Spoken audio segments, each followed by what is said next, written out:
الصلاة والسلام على من كان نبيا على من كان نبيا وآدم بين الماء والطين أما بعد فأعوذ بالله من الشيطان الرجيم بسم الله الرحمن الرحيم إنما يريد الله ليذهب عنكم الرجس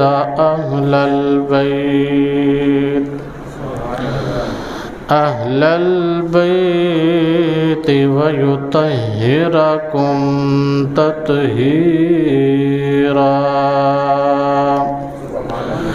آمنت بالله صدق الله مولانا العظيم وصدق رسوله النبي الكريم الأمين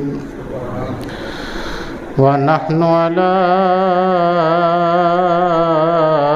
ذلك لمن الشاهدين والشاكرين والحمد لله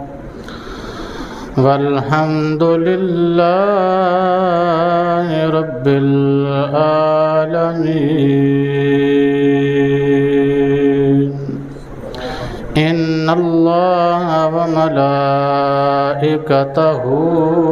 يصلون على النبي يا أيها الذين آمنوا صلوا عليه وسلموا تسليما الصلاة والسلام عليك يا سيدي يا رسول الله وعلى آلك وأصحابك يا سيدي يا حبيب الله الصلاة والسلام عليك يا سيدي يا رحمة للعالمين وعلى آلك وأصحابك يا سيدي يا خاتم النبيين باغ جنت کے بہر مدح خانے اہل بیت باغ جنت کے بہر مدح خانے اہل بیت تم کو مژدہ نار کا اے دشمنان اہل بیت کس زبان سے ہو بیان عز و شان اہل بیت کس زبان سے ہو بیان عز و شان اہل بیت مدح گوئے مصطفیٰ ہے مدح خوان اہل بیت مدح گو ہے مصطفیٰ مدح خوان اہل بیت اور ان کی پاکی کا خدائے پاک کرتا ہے بیان ان کی پاکی کا خدائے پاک کرتا ہے بیان آئے تطہیر سے ظاہر ہے شان اہل بیت آئے تطہیر سے ظاہر ہے شان اہل بیت بے اجازت ان کے گھر جبریل بھی آتے نہیں بے اجازت ان کے گھر جبریل بھی آتے نہیں قدر والے جانتے ہیں قدر و شان اہل بیت قدر والے جانتے ہیں قدر و شان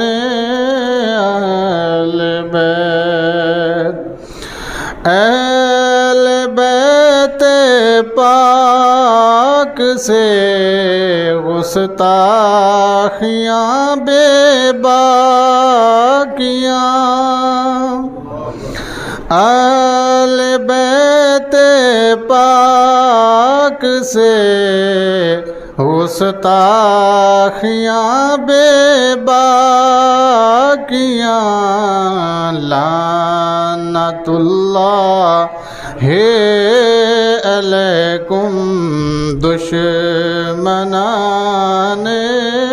اہل بیت لعنت اللہ علیکم دشمنان بے ادب گستاخ فرقے کو سنا دو اے حسن بے ادب گستاخ فرقے کو سنا دو اے حسن یوں کہا کرتے ہیں سنی داستان بیت اللہ اکبر یا رسول اللہ صلی اللہ علیہ وسلم یا اللہ کریم کی حمد و ثنا حضور نبی رحمت صلی اللہ علیہ وآلہ وصحبہ وبارک وسلم کے دربار رسالت مآب میں درود و سلام کا نذرانہ عرض کرنے کے بعد انتہائی معزز و محتشم حاضرین و سامعین السلام علیکم ورحمۃ اللہ وبرکاتہ۔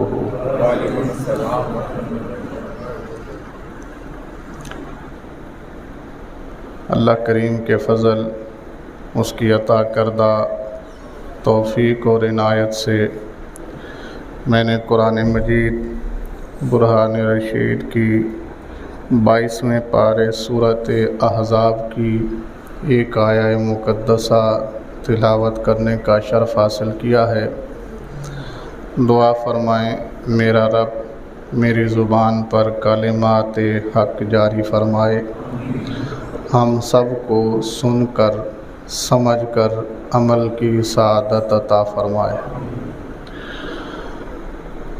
حضرات محترم، جس آیت کریمہ کو میں نے پڑھا ہے اس کا ترجمہ آپ میں سے یقیناً اکثر احباب کے ذہن میں آ گیا ہوگا، لیکن پھر بھی یاد دہانی کے لیے میں اس کا ترجمہ کرنے کی سعادت حاصل کرتا ہوں۔ اللہ کریم ارشاد فرماتے ہیں انما، اس میں کوئی شک نہیں ہے، بس یہی بات ہے، یرید اللہ، اللہ چاہتا ہے، اللہ ارادہ کرتا ہے، اللہ کی یہ خواہش ہے، لیذہب، کہ وہ دور کر دے، عنکم، تم سے، الرجس، ناپاکی کو، اہل البیت، اے نبی کے گھر والوں، اے نبی کے، وَيُطَہِّرَکُم تطہیرا، اور اللہ یہ چاہتا ہے کہ تمہیں پاک کر کے صاف ستھرا کر دے۔ حضرات محترم، یہ اس کا ظاہری ترجمہ آپ نے سماعت کیا ہے۔ ذہن میں رکھیے گا، جب بھی قرآن اور حدیث میں لفظ اہل بیت استعمال ہوتا ہے تو یہ 3 معنوں میں آتا ہے۔ آسان لفظوں میں یہ سمجھیے، اہل بیت کی 3 قسمیں ہیں۔ اہل بیت کی 3 قسمیں ہیں۔ نمبر 1 کو کہتے ہیں اہل بیت سکنا۔ اہل کا معنی ہوتا ہے والے، بیت کا معنی ہوتا ہے گھر۔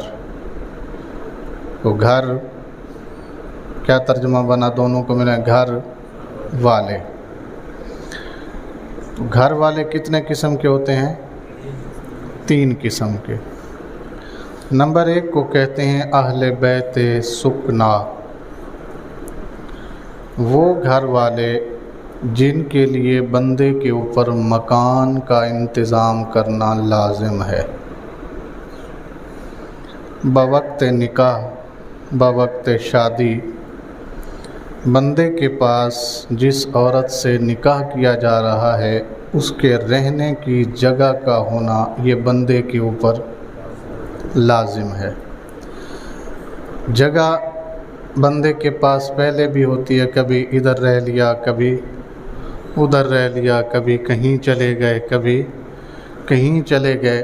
اس سے پہلے اس کو مکان کی ضرورت ہو یا نہ ہو، بوقت نکاح اس کے اوپر شریعت نے یہ لازم کیا ہے کہ جس کے ساتھ نکاح کر رہے ہو اس کے لیے علیحدہ مکان کا انتظام بھی تمہارے ذمہ ہے۔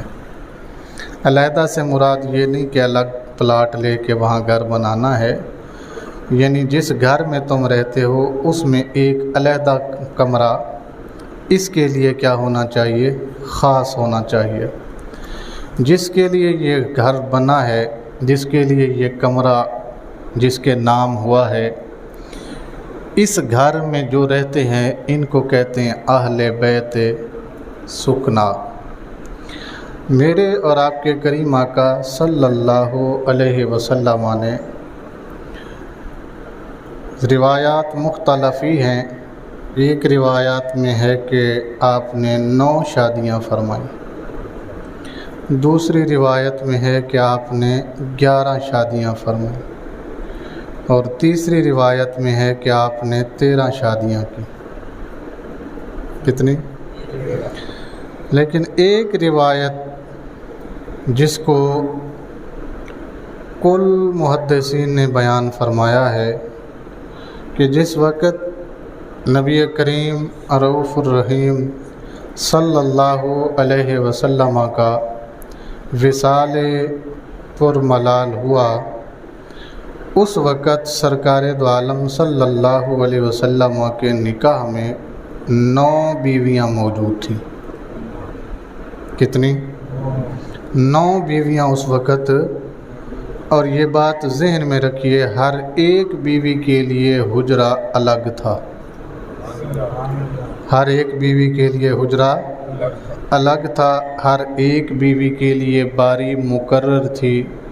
تو سرکار دو عالم صلی اللہ علیہ وسلم باری باری اپنی ازواج کے پاس تشریف لے جاتے، ایک رات یہاں گزاری، اگلی رات وہاں، اگلی رات اس سے آگے، اگلی رات اس سے آگے۔ یہ پورا آپ صلی اللہ علیہ وسلم نے ہر جو اپنی باریاں تھیں ازواج مطہرات کی انہیں مقرر کر رکھا تھا۔ ہر ایک کے گھر میں سرکار تشریف لے جاتے، رات بتاتے، کھانا وہیں کھاتے، آرام وہیں فرماتے، اور وہاں کے دکھ سکھ حال حوال بھی دریافت کرتے۔ یہ جو گھر والے ہیں انہیں کیا کہتے ہیں؟ اہل بیت سکنا، یعنی دوسرے لفظوں میں یہ سمجھیے کہ بیوی کو اہل بیت کہتے ہیں، لیکن اہل بیت کی 3 قسموں میں سے پہلی قسم کیا ہے؟ اہل بیت سکنا۔ اس کے لیے ہمارے اوپر گھر کا بندوبست کرنا لازم ہے، اس وجہ سے اسے کہتے ہیں اہل بیت سکنا۔ یہ میری گھر والی ہے، ہمارے ہاں اردو میں بھی یہ کہتے ہیں، پنجابی والے بھی یہ میری بیوی کو کہتے ہیں کہ یہ تعارف کراتے ہوئے کہ اے میری گھر والی ہے۔ اس طرح کے الفاظ ہمارے ہاں بولے جاتے ہیں۔ قرآن پاک میں بیوی کے لیے لفظ اہل بیت کا ذکر موجود ہے، اہل بیت کا ذکر قرآن پاک میں بیوی کے لیے لفظ اہل بیت کا ذکر موجود ہے۔ قرآن پاک ہے میرے سامنے، ایک آیت کریمہ ہے 12ویں پارے میں، حضرت ابراہیم علیہ السلام کے پاس فرشتے آئے، اور ان فرشتوں نے آ کے حضرت ابراہیم اور حضرت سارہ علیہ السلام کو حضرت اسحاق علیہ السلام کی پیدائش کی خوشخبری دی۔ جب یہ خوشخبری دی تو اس وقت حضرت سارہ رضی اللہ تعالی عنہا اور سلام اللہ علیہا آپ عمر کے اس حصے میں تھی جہاں عورت کے لیے بچہ پیدا کرنا مشکل ترین ہو جاتا ہے، یعنی بڑھاپے کی اس عمر کو عورت پہنچ جائے جہاں بچہ پیدا کرنے کی صلاحیت اس کے اندر نہیں رہتی۔ تو آپ بھی عمر کے اس حصے میں موجود تھیں۔ تو جب حضرت ابراہیم علیہ السلام کو حضرت اسحاق کی پیدائش کی خوشخبری سنائی گئی تو انہوں نے کہا یہ کیسے ممکن ہے، میرے خامند بوڑھے ہو چکے، میں بوڑھی ہو چکی، اب کیسے بچہ ہوگا؟ بچہ تو ہونا تھا جوانی میں، بچہ تو اس وقت ہونا تھا جب عورت کو خاص دن جو ہیں جس کو ماہواری کہتے ہیں وہ آ رہی ہو۔ جب یہ بند ہو جاتی ہے تو بچے کی پیدائش بھی کیا ہوتی ہے؟ بند ہو جاتی ہے۔ تو اب تو کہیں نہیں، اس عمر کو کہتے ہیں سن یاس، نا امیدی کی عمر۔ اب اس میں امید کی کوئی کرن باقی نہیں ہوتی۔ تو انہوں نے بھی یہی کہا کہ ہمارے ہاں بچہ کیسے ہو سکتا ہے، میں بوڑھی، میرا خامند بوڑھا، عجیب باتیں کر رہے ہیں آپ، اس عمر میں بچہ؟ تو فرشتوں نے کہا قالو اتعجبینا، کیا تم اس بات پر تعجب کر رہی ہو، من امر اللہ، اللہ کے حکم پر؟ بھئی جوانی میں بھی بچہ اللہ کے حکم سے ہوتا ہے، بڑھاپے میں بھی بچہ اللہ کے حکم سے ہی ہونا ہے۔ رحمت اللہ وبرکاتہ، تم پر رحمت و اللہ کی اور اللہ کی برکتیں ہوں، علیکم تم پر، اہل البیت، اے ابراہیم کے گھر والوں، اے ابراہیم کے گھر والوں۔ تو یہاں ایک بیوی تھی اس وقت، آپ کی کوئی اولاد نہ تھی، ایک بیوی ہے حضرت سارہ اور ایک مرد ہیں حضرت ابراہیم علیہ السلام، لیکن قرآن پاک نے دونوں کے لیے کون سا لفظ استعمال کیا ہے؟ اہل البیت۔ کیا لفظ استعمال کیا؟ یہی لفظ اہل البیت 22ویں پارے میں بھی آیا، نبی کے گھر والوں، یہ اللہ چاہتا ہے کہ تم سے نجاست اور ناپاکی کو دور کر دے اے نبی کے گھر والوں، ہے نا جی۔ تو یہاں گھر والوں میں کون شامل ہے، ہم اس بات کو سمجھنے کی کوشش کر رہے ہیں۔ پہلی بات، گھر والوں میں شامل کون ہوتی ہے؟ بیوی۔ پہلی بات، گھر والوں میں کون شامل ہوتی ہے؟ بیوی۔ اور دوسرے نمبر پر گھر والوں میں نسب شامل ہوتا ہے۔ دوسرے نمبر پر گھر والوں میں اس بیوی سے پہلے میرا کوئی نسب ہے، میں جس باپ کا بیٹا ہوں اس کا کوئی باپ ہے، آگے اس کا کوئی۔ اب اس نسل سے جتنے بھی میرے رشتہ دار ہیں، چاچے، تائے، اس طرح کے دادے، پردادے جو بھی ہیں، یہ سارا میرا کیا ہے؟ نسب ہے۔ انہیں کہتے ہیں اہل بیت نسبی۔ انہیں کیا کہتے ہیں؟ یہ میرے گھر والے ہیں، لیکن کیسے ہیں؟ میرا بھائی بھی میرا گھر والا ہے، میری بہن بھی میری گھر والی ہے، اور بھی میرے ماں باپ بھی میرے کیا ہیں؟ گھر والے ہیں، میرے دادا دادی بھی میرے گھر والے ہیں۔ تو یہ سارے گھر والے جو ہوتے ہیں یہ کیا کہلاتے ہیں؟ اہل بیت نسب کہلاتے ہیں۔ ان کے لیے یا ان کی طرف سے میرا نسب ثابت ہے کہ میں ان کا بیٹا ہوں، یہ میرے بہن بھائی ہیں، یہ میرے دادی دادا ہیں، یہ میرے پردادا ہیں، وغیرہ وغیرہ۔ تو جن سے بندے کے نسب کی پہچان ہوتی ہے وہ انسان کے قریبی رشتہ دار کیا کہلاتے ہیں؟ اہل بیت نسبی کہلاتے ہیں۔ اس کے اوپر بھی حدیث رسول صلی اللہ علیہ وآلہ وسلم موجود ہے۔ حضرت ابو اسید الساعدی رضی اللہ تعالی عنہ یہ فرماتے ہیں کہ رسول کریم صلی اللہ علیہ وسلم نے حضرت عباس رضی اللہ تعالی عنہ کے گھر پیغام بھیجا کہ کل صبح میں نے آپ سے کوئی بات کرنی ہے، میرے آنے سے پہلے آپ اور آپ کے بچے گھر سے باہر نہ جائیں۔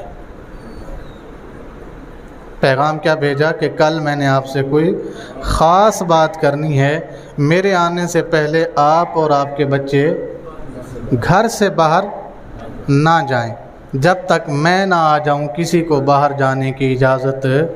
یاد رکھیے یہ حضرت عباس رضی اللہ تعالیٰ عنہ حضور علیہ الصلاۃ والسلام کے رشتے میں چچا لگتے ہیں۔ حضرت عباس رضی اللہ تعالیٰ عنہ نے سرکار کا فرمان اپنی اولاد کو بتایا، خود بھی اور حضرت عباس رضی اللہ تعالیٰ عنہ کی اولاد بھی۔ اسے کہتے ہیں آل عباس۔ اسے کیا کہتے ہیں؟ آل عباس۔ اور یہ رشتے میں سرکار دو عالم صلی اللہ علیہ وسلم کے کیا لگتے ہیں؟ چچا لگتے ہیں۔ صبح ہو گئی، نماز پڑھی سب نے، سرکار نہ تشریف لائے یہاں تک کہ سورج طلوع ہو گیا اور بلند ہو گیا۔ آسان لفظوں میں یہ سمجھیے جس ٹائم میں نماز عید پڑھی جاتی ہے وہ وقت آ گیا۔ تب سرکار دو عالم صلی اللہ علیہ وسلم تشریف لائے، آ کے سلام کیا اور پوچھا اے چچا عباس اور اے عباس کے بچوں، تم نے صبح کس حال میں کی؟ تم نے صبح کس حال میں کی؟ حضرت عباس رضی اللہ تعالیٰ عنہ اور آپ کے بچوں نے بتایا کہ ہم نے صبح انتہائی اہمیت کی حامل گزاری ہے، اللہ کی حمد و ثنا کرتے ہوئے اپنی صبح کا آغاز کیا ہے۔ تو سرکار دو عالم صلی اللہ علیہ وسلم سے بھی یہی سوال کیا گیا کہ آپ کی صبح کیسے گزری؟ نبی کریم صلی اللہ علیہ وسلم نے بھی فرمایا میری صبح بھی انتہائی شاندار تھی، میں نے بھی اللہ کی حمد و ثنا سے اپنی صبح کا کیا کیا؟ آغاز کیا۔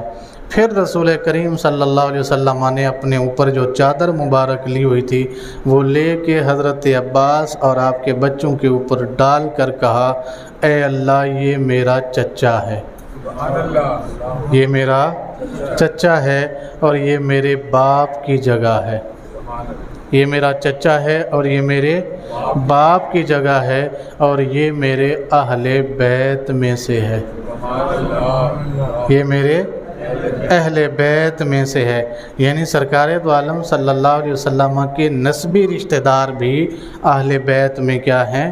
شامل ہیں۔ ان میں کون ہیں؟ ایک تو حضرت عباس رضی اللہ تعالیٰ عنہ اور آپ کے بچے، دوسرا حضرت جعفر طیار رضی اللہ تعالیٰ عنہ اور آپ کے بچے، اور تیسرا حضرت عقیل رضی اللہ تعالیٰ عنہ اور آپ کے بچے بھی اہل بیت نسب میں۔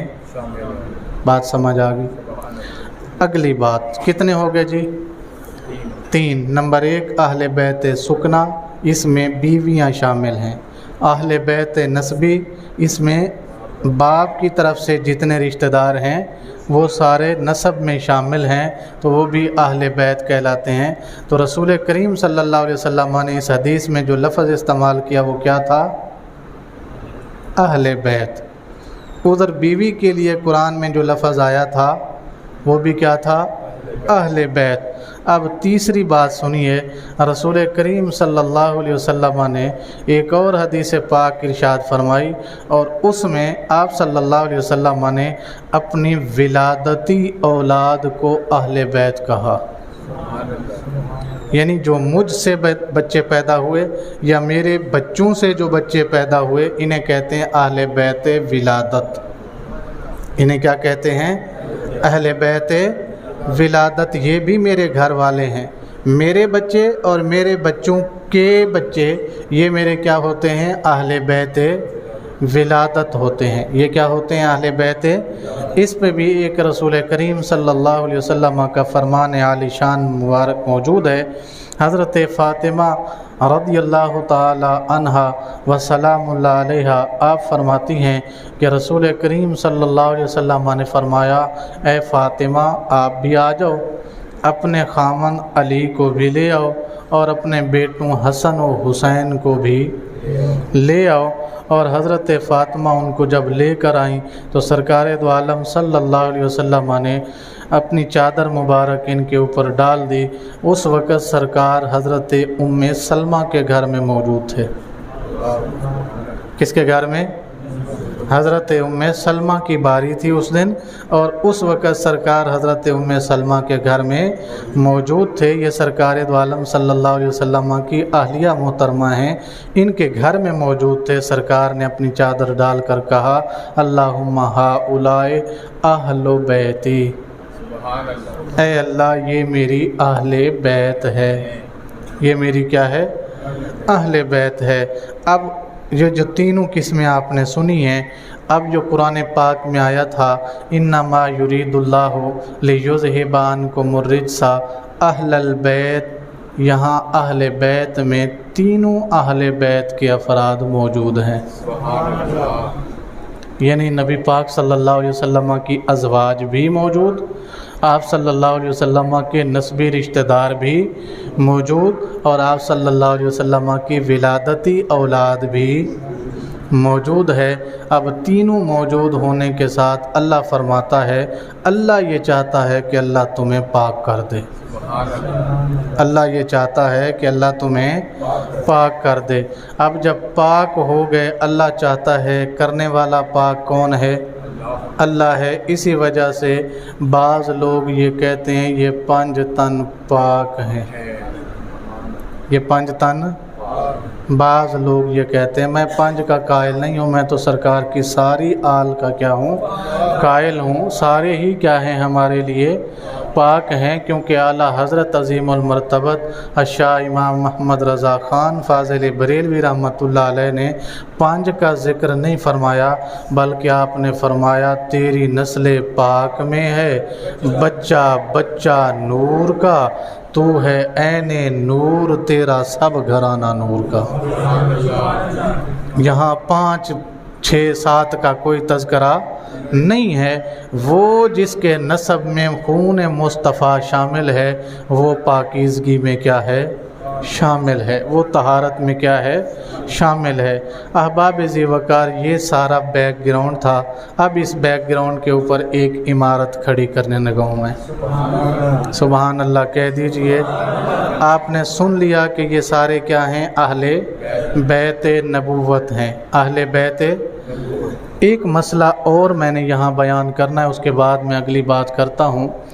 بعض لوگوں سے یہ کہتے ہوئے میں نے سنا ہے، آپ کو بھی شاید انٹرنیٹ پہ ایسی باتیں میسر آ جائیں یا معاشرے میں بعض علماء سے آپ ایسی باتیں سنیں، کچھ لوگوں کو یہ کہتے ہوئے سنا ہے کہ نبی کریم کی قسمت اچھی تھی کہ آپ کو حضرت عمر جیسا خلیفہ ملا۔ ایک یہ بھی کہتے ہوئے سنا گیا ہے بعض علماء کی جانب سے کہ رسول کریم صلی اللہ علیہ وسلم کی قسمت اچھی تھی کہ آپ کو حسین جیسا نواسا ملا۔ یہ باتیں کسی حد تک بندے کو لگتی ہیں کہ یار بات تو ٹھیک ہے، لیکن ہمارا موقف یہ نہیں ہے۔ ہمارا موقف یہ ہے کہ حضرت عمر کی قسمت اچھی تھی کہ سرکار جیسے آقا ملے۔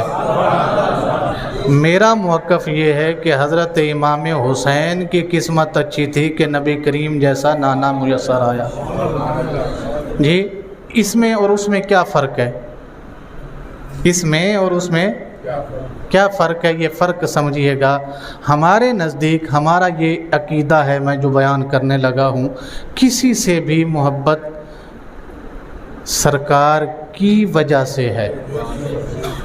ہمارے نزدیک ہمارا عقیدہ کیا ہے کہ کسی بھی چیز سے، کسی بھی انسان سے، کسی بھی شخص سے محبت کا جو معیار ہے وہ کیا ہے؟ سرکار کی وجہ ہے۔ اور کسی سے نفرت کا معیار بھی کیا ہے؟ سرکار دو عالم صلی اللہ علیہ وسلم کی ذات گرامی کی وجہ ہے۔ ہم نے جس کو بھی مانا سرکار کی وجہ سے مانا، ہم جس کو بھی نہیں مانتے سرکار کی وجہ سے نہیں مانتے۔ ہم نے کسی کی وجہ سے سرکار کو نہیں مانا۔ آپ کو بات سمجھ آئی؟ ہم نے کسی کی وجہ سے نبی کریم صلی اللہ علیہ وسلم کو نہیں مانا، بلکہ جس کو بھی مانا نبی کریم صلی اللہ علیہ وسلم کی وجہ سے مانا۔ بس یہ فرق ہے تھوڑا سا۔ اس لیے ہمارا عقیدہ کیا ہے کہ عمر پاک کی قسمت اچھی تھی کہ آقا جیسے آقا ملے۔ امام حسین کی قسمت اچھی تھی کہ انہیں سلطان الانبیاء نانا ملے۔ تو بات سمجھ آئیے؟ ہم عمر کو بھی عمر اس لیے مانتے ہیں کہ وہ حضور کا وفادار ہے۔ ہم ابو بکر کو بھی ابو بکر اس لیے مانتے ہیں کہ وہ نبی کریم کا جانثار ہے۔ ہم عثمان غنی کو بھی عثمان غنی اسی لیے مانتے ہیں کہ وہ نبی کریم صلی اللہ علیہ وسلم کا ماننے والا ہے۔ ہم حضرت علی مرتضیٰ کو بھی شیر خدا اسی لیے مانتے ہیں کیونکہ سرکار کا غلام ہے۔ آپ کو بات سمجھ آ رہی ہے؟ ان کو ذاتی حیثیت میں ہم نے، کیونکہ حضرت ابو بکر صدیق کی عمر مبارک اس وقت 33 برس یا 27 برس تھی جب آپ اسلام لائے۔ بعض روایتوں میں 33 برس ہے اور بعض روایتوں میں 27 برس، بعض روایت میں 37 برس بھی ہے جب آپ ایمان لائے، تو یہ عمر تھی۔ اس سے پہلے ان کا نام عبد الکعبہ تھا۔ کیا تھا؟ بولیے تو صحیح، کیا نام تھا؟ عبد الکعبہ۔ عبد الکعبہ کو ہم نے نہیں مانا تھا، ہم نے تو ابو بکر مانا ہے۔ ہم نے عبد الکعبہ نہیں مانا۔ وہ جو 33 سال لگائیے، وہ 27 سال لگائیے، وہ آپ 37 سال لگائیے، وہ جتنے بھی سال ہیں وہ ابو بکر نہیں تھا۔ وہ کیا تھا؟ عبد الکعبہ تھا۔ ابو بکر کو ہم نے تب مانا جب انہوں نے کہا یا رسول اللہ میں فلاں مقام پر تھا، مجھے خواب آئی، میں نے تعبیر پوچھی تو بتایا گیا کہ تیرے پاس تمہارے علاقے میں ایک نبی آ گیا اور تو اس کا پہلا خلیفہ ہوگا، میں آ گیا ہوں یا رسول اللہ، کلمہ پڑھا دیجئے۔ اس کے بعد سے ہم نے حضرت ابو بکر صدیق کو مانا۔ آپ کو بات سمجھ آئی کہ نہیں آئی؟ حضرت عمر فاروق رضی اللہ تعالیٰ عنہ اس سے پہلے نبی کریم صلی اللہ علیہ وسلم کے جانی دشمن تھے۔ ایمان لانے سے قبل آپ کے جان کے دشمن تھے، اور آپ جانتے ہیں جس دن آپ اسلام لائے اس دن بھی تلوار لے کے قتل کے ارادے سے نکلے تھے گھر سے۔ ہم نے وہ نہیں مانا، ہم نے تو وہ مانا جب انہوں نے کہا یا رسول اللہ میں آ گیا ہوں، کلمہ پڑھا کے اپنے پاس مجھے بھی شامل فرما لیجیے۔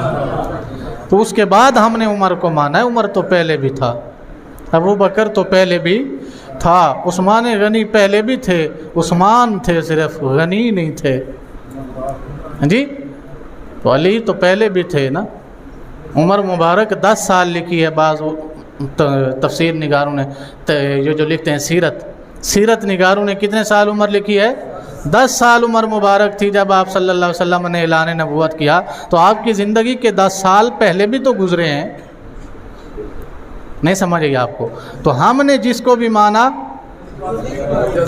نبی کریم صلی اللہ علیہ وآلہ وسلم کی وجہ سے مانا. اس لیے ہم جس کی بھی عزت کرتے ہیں وجہ ایک ہی ہے. وجہ ہمارے بزرگوں نے یہ لکھ دیا ہے کہ محبت کی جگہ بھی ایک ہے اور نفرت کی وجہ بھی ایک ہے. وہ کیا ہے؟ رسول کریم صلی اللہ علیہ وسلم کی ذات. سرکار کی غلامی ہی ایمان کی علامت ہے، اور سرکار کی غلامی سے نکل جانا، اپنے آپ کو دور کر لینا، یہ کفر کی علامت ہے. اس لیے ہم نے جسے بھی مانا ہے. آپ کو بات سمجھ آ رہی ہے جناب؟ تو ہم حضرت علی رضی اللہ تعالیٰ عنہ کو بھی مانتے ہیں تو صرف سرکار کی. آپ کو بات سمجھ آ رہی ہے؟ اس لیے آپ کو ایسے جملے بھی ملیں گے.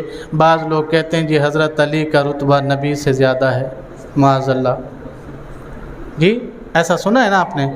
بعض تو اب تو خیر جتنا جدید دور آ رہا ہے، جتنے جاہل ممبر کے اوپر کھڑے ہو رہے ہیں، بعض تو کہتے ہیں جی ہم تو خدا سے بھی علی کو افضل مانتے ہیں. لا حول ولا قوت الا باللہ. آپ کو بات سمجھنے کی ضرورت ہے. اس لیے یہ ایسا کیوں ہوا؟ ایسا اس لیے ہوا کہ انہوں نے اپنے معیار محبت یا معیار ایمان اس ذات کو قرار دیا، تبھی وہ کیا ہو گئے؟ حد سے بڑھ گئے. وہ کیا ہو گئے؟ حد سے بڑھ گئے. انہوں نے حد قائم نہیں رکھی. ہم نے جو معیار قائم کیا ہے، ہمارا جو معیار ہے وہ وہی ہے جو اللہ اور اس کے رسول صلی اللہ علیہ وسلم نے عطا فرمایا ہے. یہ اہل بیت سے محبت کرو، یہ کس نے کہا؟ نبی کریم صلی اللہ علیہ وسلم نے فرمایا نا. یہ کل بھی میں نے حدیث پاک آپ کے گوش گزار کی تھی، آج پھر سنا دیتا ہوں. سبحان اللہ کہیے. نبی کریم صلی اللہ علیہ وسلم نے ارشاد فرمایا من احبانی ومن احب ہذین، جس نے مجھ سے محبت کی اور ان دونوں سے محبت کی. حضرت امام حسن اور امام حسین کو اپنی گود میں بٹھا کر سرکار نے فرمایا جس نے مجھ سے محبت کی اور ان دونوں سے محبت کی، وَأَحَبَّ أَبَاهُمَا، اور جس نے ان دونوں کے ابا جان سے محبت کی، وَأَحِبَّ أُمَّهُمَا، اور جس نے ان دونوں کی والدہ محترمہ سے محبت کی، کَانَ مَعِيَ دَرَجَتِي یوم القیامہ، فرمایا وہ بندہ قیامت والے دن اتھے ہی ہوئے گا جتھے میں محمد ہوں گا، اسے درجے وچ رہے گا جتھے میں رہاں گا. بس ایک اور حدیث پاک بھی ہے، سرکار دو عالم صلی اللہ علیہ وسلم سے پوچھا گیا یا رسول اللہ صلی اللہ علیہ وسلم، ایک بندہ تھا، اس نے عرض کیا اے اللہ کے رسول قیامت کب آئے گی؟ یہ حدیث صحیح ہے، اور یہ جو حدیث ابھی میں نے آپ کو سنائی تھی یہ سنن ترمذی میں موجود ہے. یہ بھی حدیث امام ترمذی نے لکھا ہے ھذا حدیث حسن صحیح، ھذا حدیث حسن صحیح، یہ حدیث حسن بھی ہے اور صحیح بھی ہے. اگلی بات سنیے. تو پوچھا قیامت کب آئے گی؟ رسول کریم صلی اللہ علیہ وسلم نے پوچھا ما عادت لہا، قیامت سے کے متعلق پوچھنے والے تیری تیاری کیا ہے؟ تو اس بندے نے آگے سے کہا یا رسول اللہ صلی اللہ علیہ وسلم کو خاص تیاری تو نہیں ہے، لیکن ایک بات ضرور ہے، وَلَكِنِّي أَحِبَّ اللَّهَ وَرَسُولَهُ، لیکن یہ بات ضرور ہے میں اللہ اور اس کے رسول سے محبت بڑی کرتا ہوں، میں اللہ اور اس کے رسول سے محبت بڑی کرتا ہوں. تو نبی کریم صلی اللہ علیہ وسلم نے فرمایا مَعَ مَنْ أَحْبَبْتَ بِهِ يَوْمَ الْقِيَامَةِ، فرمایا جس کے ساتھ تو محبت کرتا ہے قیامت والے دن بھی تو اسی کے ساتھ ہوگا، قیامت والے دن بھی تو اسی کے ساتھ ہوگا. اس حدیث میں بھی کیا فرمایا گیا؟ جس نے مجھ سے محبت کی، ان دونوں سے محبت کی، ان کے والدین سے محبت کی، وہ بروز قیامت اسی درجے میں ہوگا جس میں اللہ مجھے ٹھہرائے گا. اللہ کس درجے میں ٹھہرائے گا؟ جنت الفردوس میں. کہاں ٹھہرائے گا؟ جنت الفردوس میں. تو نبی کریم صلی اللہ علیہ وسلم جس درجے میں ہوں گے تو کلمہ پڑھنے والے بھی اسی درجے میں ہوں گے، اور اہل بیت اطہار سے محبت کرنے والے بھی اسی درجے میں ہوں گے۔ اگلی حدیث پاک سماعت فرمائیے، رسول کریم صلی اللہ علیہ وسلم ارشاد فرماتے ہیں، من ماتا، یہ تو ہے نا محبت کی، من مات علی حب آل محمد مات شہیدا، جو بندہ اس حال میں مرے کہ اس کے دل میں آل بیت نبی کی محبت ہو، مات شہیدہ، مرے گا اپنے بستر پر، درجہ شہادت کی موت اسے نصیب ہوگی۔ بات سمجھ آئی آپ کو؟ یہ محبت رسول صلی اللہ۔ اچھا میں آخری بات کرنے لگا ہوں، حدیثیں بے شمار ہیں، میں بیان کرتا رہوں تو وقت ختم ہوگا۔ میں آپ کو جو بات کرنے لگا ہوں کل بھی میں نے عرض کیا تھا، آج پھر کر رہا ہوں، یہ جو آل رسول سے محبت ہے، اصحاب رسول سے محبت ہے، یا نبی کریم صلی اللہ علیہ وسلم سے کسی نسبت اور حوالے سے محبت ہے، یہ بات ذہن نشین رکھیے، یہ محبت سیزنل نہیں ہے۔ آپ کو بات سمجھ آئی کہ نہیں آئی؟ یہ محبت موسمی نہیں ہے کہ یہ موسم آئے گا تو محبت ہوگی، موسم گزر جائے گا تو محبت، ایسا نہیں ہے۔ ایسا سرکار دو عالم صلی اللہ علیہ وسلم کی محبت ہو، آپ کے اہل بیت کی محبت ہو، یا آپ کے اصحاب کی محبت ہو، یہ ساری محبتیں سیزنل نہیں ہیں، یہ وقتی نہیں ہے، ان کے لیے کوئی خاص دن مقرر نہیں ہے، اس کے لیے کوئی رات مقرر نہیں ہے، بلکہ ایک بات ذہن میں رکھیے، میں اپنا عقیدہ بیان کرنے لگا ہوں، ہمارا عقیدہ ہے کہ یہ محبتیں جتنی بھی ہیں، نبی کی محبت صلی اللہ علیہ وسلم، نبی کے گھر والوں کی محبت رضی اللہ تعالیٰ عنہ، اور نبی کے اصحاب کی محبت رضوان اللہ تعالیٰ علیہم اجمعین، یہ ایمان کا حصہ ہے۔ یہ کیا ہے؟ ایمان کا حصہ ہے۔ تو میں یہ کہنا چاہتا ہوں کہ جس کے اندر جب ایمان ہے، یہ محبتیں اسی وقت اس کو چاہیے۔ آپ کو بات سمجھ آئی؟ اب 24 گھنٹوں میں ہمارے پاس ایمان ہے تو یہ محبتیں 24 گھنٹے ہم پہ لازم ہیں، یہ محبتیں 24 گھنٹے ہم پہ، سارا مہینہ ہمارے پاس ایمان ہے تو یہ سارا مہینہ ہمارے اوپر لازم ہے۔ 6 مہینے پورے ہمارے پاس ایمان ہے تو یہ 6 مہینے ہم پر لازم ہیں، پورا سال ہمارے پاس کیا ہے؟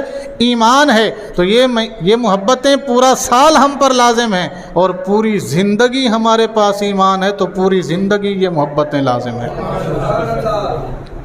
یہ کوئی خاص نہیں ہے کہ صرف محرم میں ہم نے محبت کرنی ہے، لہٰذا جیسے محرم گزر جائے گا تو ہمارا کوئی تعلق، ان 10 دنوں میں ہم نے جناب لا پھاک ایک کر دینی ہے، باقی پورا سال کوئی نہیں۔